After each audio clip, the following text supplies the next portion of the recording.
जय हरी मित्रांनो, S T महामंडळाच्या माध्यमातून NCMC कार्ड काढणं चालू आहे आणि आता हे NCMC कार्ड लवकरच बंधनकारक सुद्धा केल्या जाणार आहे।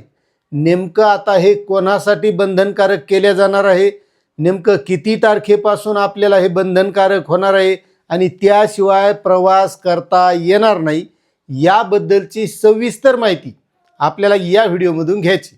त्यामुळे तुम्ही जर आपल्या चॅनलवर नवीन असताल तर चॅनलला सबस्क्राईब करून ठेवा, व्हिडिओला लाईक करा आणि जास्तीत जास्त बांधवांना ही माहिती शेअर करा की जेणेकरून त्यांनी जर हे NCMC कार्ड काढलेलं नसेल तर ते लवकरात लवकर काढून घेतील। तर आता महत्त्वाचा मुद्दा एक लक्षात घ्या, आतापर्यंत आपल्याला आधार कार्डच्या माध्यमातून प्रवास करता येत होता। आता या अगोदर आपण बऱ्याच व्हिडिओमध्ये या NCMC कार्डबद्दल माहिती दिली, मात्र बऱ्याच बांधवांनी कमेंट केल्या आधार कार्डवर वय आहे, सगळं आहे, मग या NCMC कार्डची गरज काय। तर आता महत्त्वाचा मुद्दा लक्षात घ्या, बऱ्याच बांधवांनी आधार कार्डवर वरचेवर दुरुस्ती करून, म्हणजे ऑनलाईनला कमी वय आहे पण आधार कार्डवर वरचेवर दुरुस्ती केली आणि या प्रवास सवलतीचा फायदा हे बांधव घेत होते आणि मग महामंडळाने ठरवलं की आता हे सगळं ऑनलाईन पद्धतीने करायचं, डिजिटल पद्धतीने करायचं, म्हणजे कोणालाही चिल्लर देणं घेणं हे कंडक्टरला भानगडी राहणार नाहीत। कारण हे NCMC कार्ड असं आहे की या कार्डमध्ये आपल्याला रिचार्ज करता येते 50 रुपयाच्या प्रतीत, म्हणजे त्याच्यातच पैसे राहणार। मग आपल्याला कुठं प्रवास करायचा 17 रुपये लागत असतील तर ते 17 रुपये त्याच्यातूनच काटले जाणार, चिल्लर द्यायचं काम नाही आणि चिल्लर घ्यायचं काम नाही।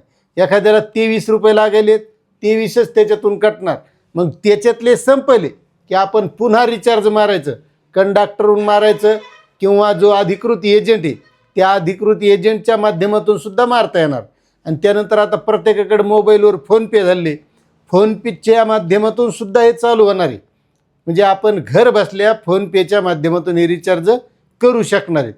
आता महत्त्वाचा मुद्दा लक्षात घ्या की हे कार्ड कोणाकोणासाठी, तर हे महिला, ज्येष्ठ नागरिक आणि अमृत ज्येष्ठ नागरिक, त्यानंतर पत्रकार आणि आता पुढं विद्यार्थ्यासाठी होणारच आहे। त्यामुळे तुम्हाला सांगतो आता सध्या बंधनकारक हे कोणासाठी होणार आहे, महिला, ज्येष्ठ नागरिक आणि अमृत ज्येष्ठ नागरिक यांना आता यापुढं प्रवासासाठी आधार कार्ड चालणार नाही। ज्यांच्याकडे NCMC कार्ड आहे त्यालाच फक्त आता यापुढं सवलतीच्या दरामध्ये प्रवास करता येणार आहे।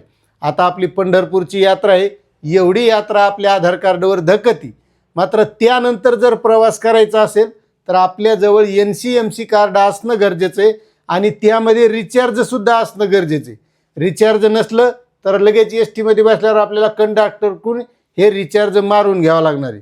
मग आता याची मुदत बंधनकारक कधीपासून चालू होणार, तर 1 ऑगस्टच्या नंतर आपल्याला हे NCMC कार्ड असणं गरजेचं आहे।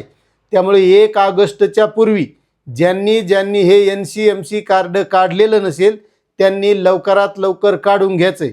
आपल्या जवळील जे कोणतं बस स्टँड असेल, एखादा डेपो असेल, त्या माध्यमातून आपल्याला हे NCMC कार्ड तिथं काढणं चालू आहे। त्याच्यानं लवकरात लवकर हे कार्ड काढून घ्यायचं आहे। आत्तापर्यंत राज्यभरात 51 लाखाहून अधिक नोंदणी झालेली आहे NCMC कार्डसाठी आणि 25 लाखाहून अधिक कार्ड हे सक्रियसुद्धा म्हणजे चालूसुद्धा झालेले आहेत आणि यासाठी राज्यभरामध्ये 4000 पेक्षा जास्त वितरण केंद्रे हे उपलब्ध आहेत। त्यामुळं आपण आजच NCMC स्मार्ट कार्ड घ्या आणि प्रवास अधिक सुलभ करा असं ST महामंडळानं सांगितलेले।